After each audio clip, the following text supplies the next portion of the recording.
security software made for developers to protect code. Do you want to expand on that?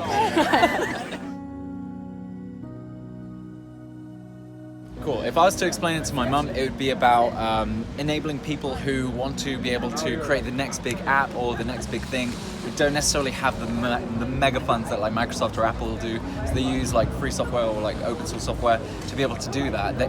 We are providing them with the confidence to be able to go and create it securely.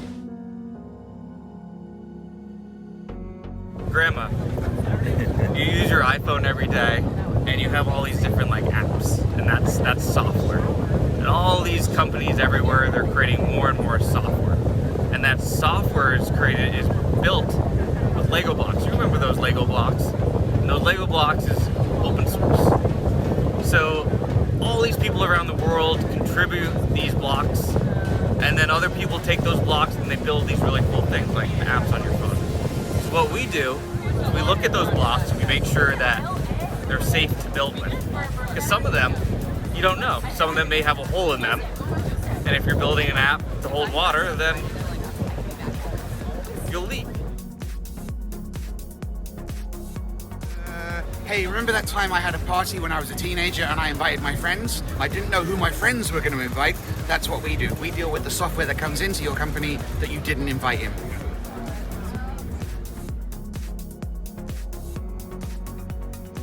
Help software developers make their software more secure. Open source is really cool. It's changing the way that we can build software, because instead of starting from the ground up and reinventing the wheel every time, we can borrow code that someone else wrote, and that gets us to move faster.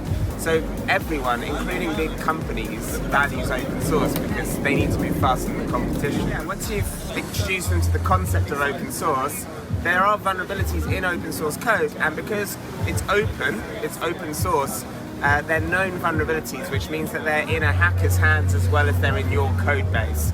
So people are now scripting to try and break into people's websites, and you don't want them to break into your website.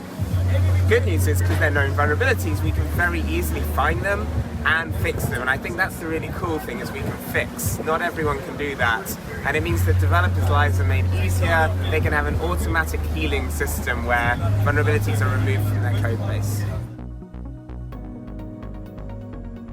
If you look at the challenge today, digital transformation is increasingly evolving. It's the number one language that all organizations are using, which means there's an exponential amount of code organizations are also using as part of that. Now, to increase the sort of frequency of their delivery, a lot of open source code is being used, and open source code is traditionally known for 70% of attacks globally. So what Snyk does is a developer-first tool that helps developers to address vulnerabilities early in the software development lifecycle, so that organizations are able to both add value to their customers and ship code both on time and securely. Very nice. The world of development is has gone and embraced open source, which is kind of like Wikipedia, where different people contribute their own work for others to sort of freely use, and that's awesome and that's amazing, and you rely on it and it's super powerful. Except you wouldn't rely on Wikipedia for medical research, you kind of want to vet it, and to an extent with open source that's what's happening. Organizations, businesses, banks, and the likes are pulling down, relying on open source, and they don't have any sort of tools to vet that what they've downloaded is free of security problems, security flaws. So we help them do that. We help those that consume open source, which at this point is everybody, kind of help secure what they build.